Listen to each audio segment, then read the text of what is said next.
Bien, ¿estamos listos? Bien, muy buenas tardes a la prensa, a quienes nos escuchan en este momento. Hemos estado desarrollando durante la mañana y acompañados por el presidente de la República, Gabriel Boric, un nuevo Consejo de Gabinete. En primer lugar, para dar cuenta de las conversaciones que tuvimos el día miércoles de la noche en el cónclave del Comité Político con los partidos oficialistas, pero también centrado principalmente en el quehacer, ¿no? Hemos señalado ante ustedes la importancia que tiene para la ciudadanía el que las instituciones políticas, partiendo por el Gobierno y el Parlamento, puedan ir concretando las promesas de un mejor presente y un mejor futuro, para poder enfrentar el aumento del costo de la vida, los problemas de seguridad social, económica y ciudadana. Y en ese sentido, lo que quisimos fue reforzar que aquí, primero, no hay espacio en este gobierno para hablar de dos almas. Somos un solo gobierno, el gobierno del presidente Gabriel Boric. Y en segundo lugar, cómo vamos reforzando esa concreción de nuestra agenda, tanto en el Congreso Nacional con royalty minero, con el salario mínimo de 500.000 pesos, luego será con el pacto fiscal, con la reforma de pensiones, pero también todo lo que pueden hacer nuestros ministerios sectoriales en la concreción de las viviendas, ¿cierto?, enfrentando el déficit de vivienda en obras públicas, en transporte, en salud, en educación, etcétera, etcétera. Pero también abordamos el problema de las ISAPRES, ¿no? Y esto ha copado el debate público con respuesta de las propias ISAPRES, de la misma oposición el día de hoy, y por lo tanto es un debate que no eludimos y que queremos señalar y explicitar la posición del Gobierno.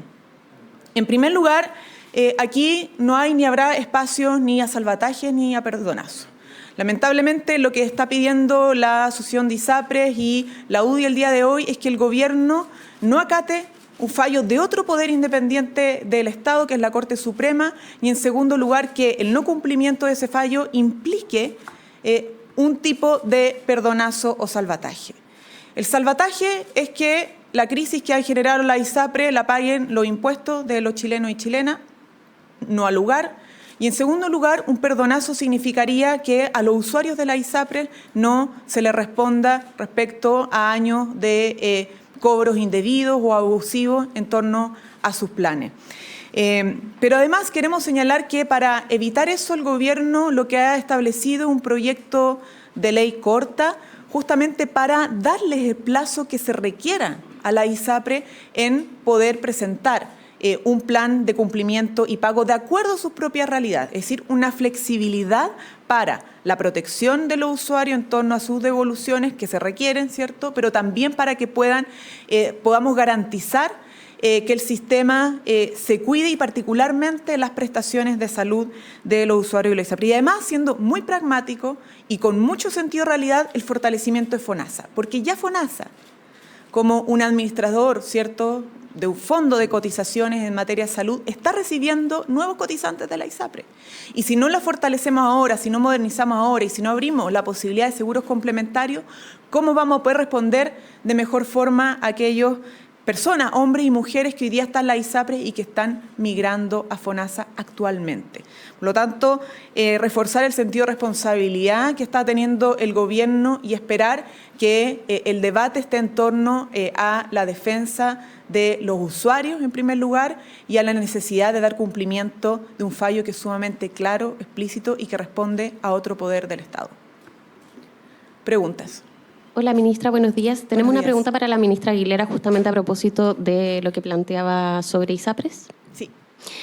Ministra. Ministra Aguilera, primero consultarle si usted comparte el calificativo que dio esta mañana la vocería oficial del Gobierno de que es una desfachatez por parte de las ISAPRES señalar que la ley corta se trata de un engaño que conduce por la fuerza a un monopolio estatal y fuerza una falla al acceso del sistema de salud. Eso por un lado. Y lo otro, preguntarle a propósito de opiniones de expertos y ex autoridades que proyectan la quiebra del sistema por los montos a restituir, ¿cuáles son las opciones reales para los afiliados de las ISAPRES en este momento? Y si solo se va a apostar por este fondo complementario con seguro en FONASA que propone el proyecto que fue ingresado esta semana. En primer lugar, nosotros como ministerio y también a nivel de gobierno se ha hablado de lo inapropiado que nos parecieron las intervenciones de la Asociación de ISAPRE, el tenor de esas declaraciones, y que nosotros no vamos a entrar a esa cancha de discusión. Como ha dicho la ministra vocera, se trata del cumplimiento de una sentencia de la Corte Suprema, de la máxima instancia de la justicia chilena, que ha considerado de que los cobros que ha realizado la ISAPRE durante estos 3 últimos años a un subconjunto de los afiliados son injustos y que se deben devolver, así como se debe terminar con el cobro de esos mismos dineros de aquí en adelante, así como devolver y suspender el cobro de los menores de 2 años. Nosotros lo que hemos hecho con nuestra propuesta de proyecto de ley es primero manifestar una voluntad del Ejecutivo de dar un curso al cumplimiento de esta sentencia, que entendemos que es compleja desde el punto de vista financiero y que por eso hemos expresado esta voluntad de hacer un proyecto de ley que permita dar cumplimiento a la sentencia en forma gradual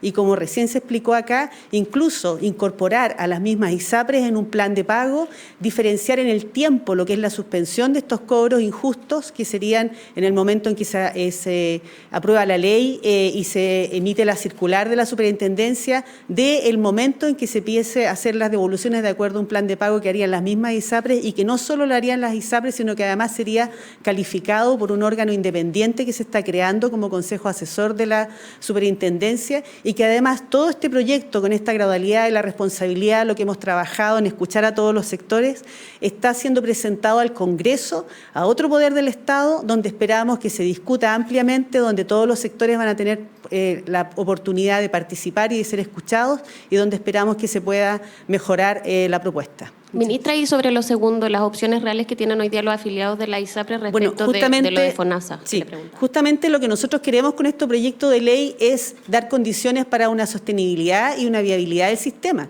Nosotros no estamos planteando de que con el proyecto de ley vayan a ir a la quiebra, estamos dando plazos y planteando una situación, una forma prudente y gradual, justamente para dar estabilidad a las ISAPRES y para dar seguridad a los asegurados, que son aquellos que están en el centro de nuestra preocupación.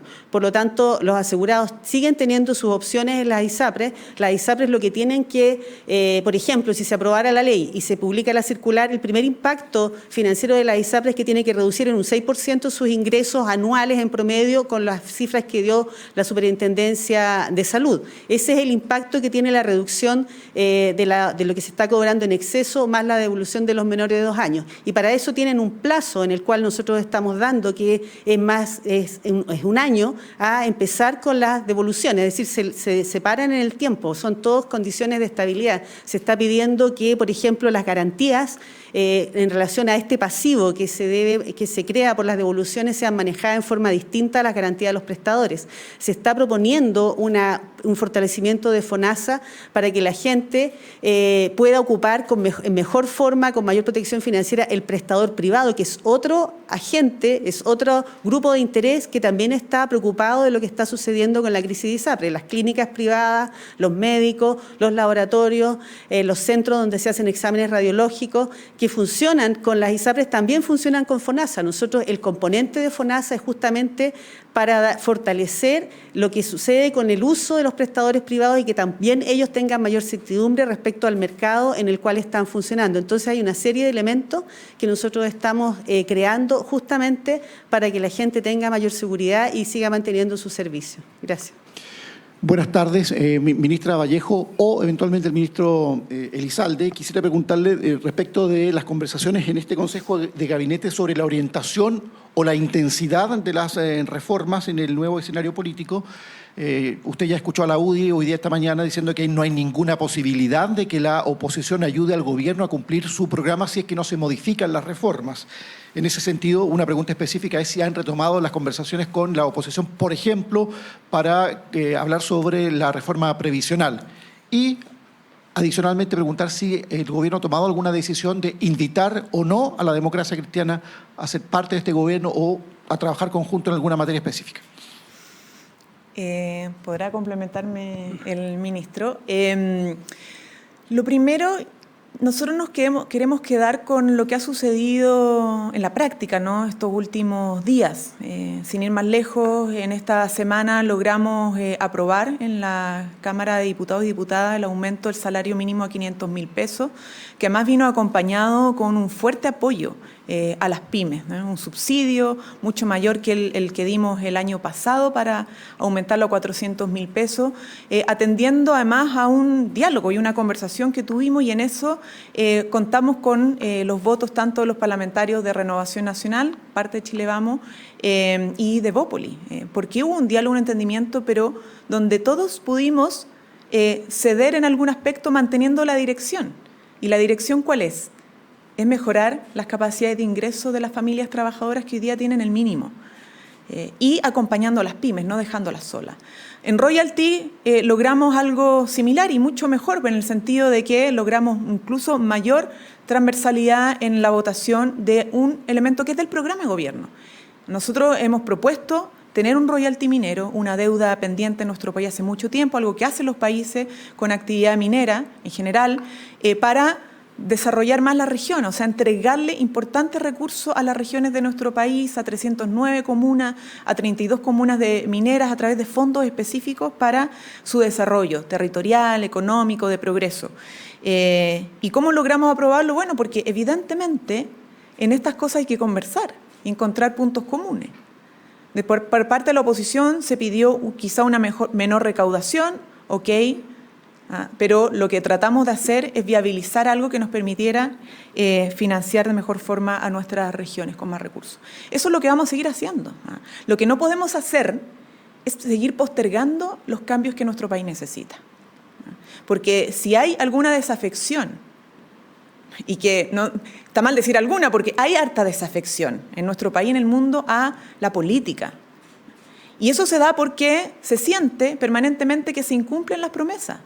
Y nosotros tenemos una promesa con el país, no solamente el gobierno, de nuestra democracia, que es mayor desarrollo, mayor estado de bienestar, que el Estado está al servicio de las personas.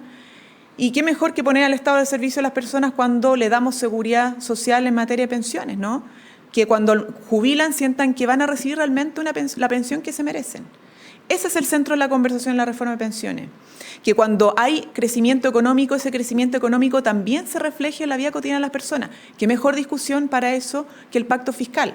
Por lo tanto, lo que queremos hacer es concretar las promesas, y eso obviamente se hace con diálogo, con conversación, pero no perdiendo el foco del debate, que es Estado más presente, Estado al servicio de las personas, Estado de mayor bienestar, que la política haga sentido, que las instituciones estén presentes respondiendo a las necesidades de la gente. Y lo último es, respecto a la democracia cristiana, nosotros no estamos por forzar nada, entendemos la importancia y la unidad del mundo progresista desde la izquierda, de los sectores más de centro, y la democracia cristiana juega un rol importante en nuestra democracia, tanto en los territorios como a nivel parlamentario.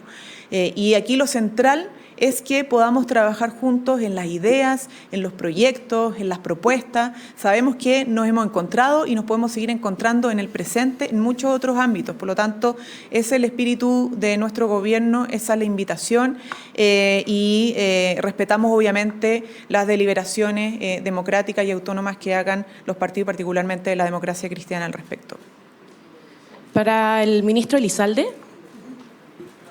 Si le preocupa en el fondo la interpelación de la próxima semana a la ministra del Interior, Carolina Toá, y que en el fondo la oposición saque ventaja política y que esto se transforme en una constante en el Congreso, y también cómo ve el panorama para ese día. La ministra Toá está desarrollando un muy buen trabajo, con múltiples iniciativas, no solo proyectos de ley, sino que también otras de carácter administrativo, con el objeto de que el Estado responda adecuadamente ante la demanda de seguridad de las chilenas y chilenos. Y por eso la interpelación es una muy buena oportunidad para que precisamente se dé a conocer el detalle de todas las iniciativas que se están impulsando. Sin ir más lejos, la semana pasada, esta semana, la ministra Toá expuso los detalles del plan Calle Sin Violencia y adicionalmente participó en la presentación de los resultados de las iniciativas que está impulsando el gobierno en la provincia de Arauco, de Biobío y la región de la Araucanía, con gráficos que dan cuenta de la evolución de los hechos de violencia y los hechos delictivos que se han cometido en esa zona. Por cierto que hay que seguir avanzando, por cierto que todavía hay desafíos pendientes, pero hay una hoja de ruta clara a través de iniciativas que ha impulsado el Gobierno conforme a las instrucciones que ha impartido el presidente Boric. Por tanto, la interpelación es una muy buena oportunidad para dar a conocer toda esta iniciativa y espero que la evaluación parlamentaria esté a la altura de la objetividad que requiere un tema tan importante como es el de la seguridad. Ministro Cordero, usted señaló que estamos en una situación crítica respecto del porcentaje de ocupación de cárceles en el país. Preguntarle si estamos ante un inminente colapso de estos recintos, de quiénes son las responsabilidades de llegar hasta este punto y también si se tiene proyectado en el corto plazo la construcción de más cárceles para enfrentar esta situación. Bien, ministro, ya pregunto. Bien. Para decirlo en simple, desde el año 2012 el sistema institucional chileno no tiene nuevas plazas disponibles en el sistema cerrado. Es decir, tenemos un número de 41.700 plazas aproximadamente y el día de hoy, en el sistema penitenciario chileno, personas privadas de libertad ascienden a 49.599. Las proyecciones de Gendarmería al inicio de este año era que el número de 50.000 privados de libertad iba a suceder a inicios del próximo año. Eso está sucediendo hoy. El sistema, por una cuestión estrictamente estructural, tiene un número crítico, que es 52.000, porque a partir de ese momento comienza el hacinamiento del sistema. Gendarmería hace todos sus esfuerzos para poder distribuir su capacidad penitenciaria. Pero este es un ejemplo cuando confundimos la contingencia con la política pública de largo plazo. ¿Es posible construir nuevos penales? Lo que ha hecho el Ejecutivo a requerimiento específicamente del Presidente de la República es reactivar el plan de inversión en infraestructura carcelaria, que en Chile es más o menos, para que ustedes tengan una dimensión, de finales del 2000. En consecuencia, lo que el Ejecutivo está desarrollando en la actualidad es la habilitación de plazas disponibles en aquellos lugares que las puede desarrollar, que son ampliaciones, por un lado, pero en segundo lugar, tratando de rescatar y apurar la puesta en marcha de un penal nuevo y una ampliación. La ampliación es del penal Manzano en Concepción y la nueva cárcel es la de La Laguna en Talca, pero para que ustedes se hagan un orden de dimensión, ese proyecto inició el año 2009. Tenemos, cuando el Congreso aprobó el año 2016 la Agenda Corta de Seguridad, en esa Agenda Corta de Seguridad había perfecto conocimiento que eso iba a implicar un aumento de personas privadas de libertad. Se dictó una disposición transitoria para acelerar la construcción de cárceles. Hasta el año 2020, ninguno de esas actividades se ejecutó. Y este es un ejemplo que cuando usted tiene los problemas de hoy, corresponden a problemas de política pública del pasado. Esto no es un problema de responsabilidad específico, es la manera en cómo entendemos que determinado tipo de políticas públicas son sostenibles en el largo plazo. ¿Quiero responder? Sí. Ya. Quiero hacer una precisión sobre el tema de ISAPRES, si me permiten, ¿no? Me voy a autopreguntar, pero que es relevante. Se ha sostenido que el proyecto es un engaño.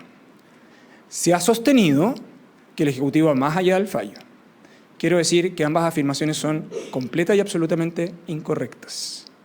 Y basta simplemente mirar lo que ha sostenido la Corte Suprema desde el año 2015 hasta hoy. Desde el año 2015 hasta hoy, todos los presidentes de la Corte Suprema, en sus discursos inaugurales del año judicial, el 1 de marzo, han advertido el colapso al sistema judicial de los recursos de protección en materia de ISAPRES. Todos. Los discursos están disponibles para quien los quiera revisar en el sitio web del Poder Judicial. Las ISAPRES sostuvieron sus estrategias sobre la base de la judicialización de sus planes de ISAPRE. De acuerdo a la jurisprudencia acumulada desde el año 2015 hasta hoy, los afiliados han obtenido sentencias favorables en el 83% de los casos. Es decir, la sentencia de la Corte Suprema, a requerimiento de las propias ISAPRES, en los alegatos que se reformularon en estos casos, dio una solución permanente. Otra cosa distinta es que se quiera omitir por parte de las ISAPRES la forma y modo en que han gestionado sus estrategias judiciales en aproximadamente la última década, desde que el Tribunal Constitucional declaró inconstitucional la tabla de factores. Eso. Gracias, ministro. Ministra Vallejo o ministro Elizalde, cualquiera de los dos. ¿Qué le parece al gobierno que se esté reabriendo el debate de la paridad en el órgano constituyente, considerando que en el pasado fueron 12 mujeres las que le integraron un escaño a un hombre?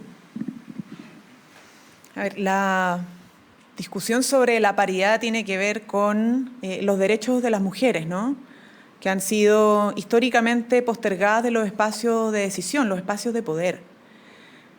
Cuando se señalaba que la política y el debate político de la sobremesa tenía que dejar fuera a las mujeres del hogar, les decían básicamente que no tenían derecho a opinar o que su opinión no importaba. Y cuando hoy día en nuestro país hablamos de la paridad ya como un consenso general, lo hacemos entendiendo la superación de esa discusión histórica que dimos, que era importante tener a las mujeres en los espacios relevantes. No solamente en los espacios domésticos, no desconocemos la importancia de la labor y del trabajo que se realiza en los hogares y que ojalá sea cada vez más compartido, sino que la importancia que las mujeres, que somos la mitad y un poco más de la población, esté también en los espacios de definición, en el ejercicio de la democracia. Para tener más democracia y democracia más robusta, requerimos a las mujeres también presentes, sea cual sea su opinión, sea cual sea donde nació, ¿cierto?, su país, o sea, su lugar de origen, sus creencias, su cultura, pero las mujeres tienen que estar. Por lo tanto, yo llamaría a recordar ese debate, ¿no? El debate sobre el cual avanzamos, el cual reconoce a las mujeres de nuestro país que no es ningún regalo ni ningún premio. Es un espacio que las mujeres se han ganado. Y eso requiere, creo, y creemos por parte del gobierno, el más absoluto de los respetos. Que el espacio del Consejo Constitucional sea un espacio para profundizar y fortalecer nuestra democracia y no para hacer retroceder o debilitar nuestra democracia. Sí, para el ministro Elizalde, quería saber qué opinión tiene el gobierno sobre lo aprobado por la comisión experta de poner un umbral para que si un partido político no alcanza el 5% de los votos no pueda acceder a representación legislativa. ¿Está el gobierno de acuerdo con una medida de este tipo? ¿Ven que es un problema de más partidos o esto se podría, por ejemplo, resolver con listas cerradas? Creo que hay que distinguir. En primer lugar, el gobierno obviamente respeta el marco de autonomía con el cual los órganos constituyentes están desarrollando su trabajo.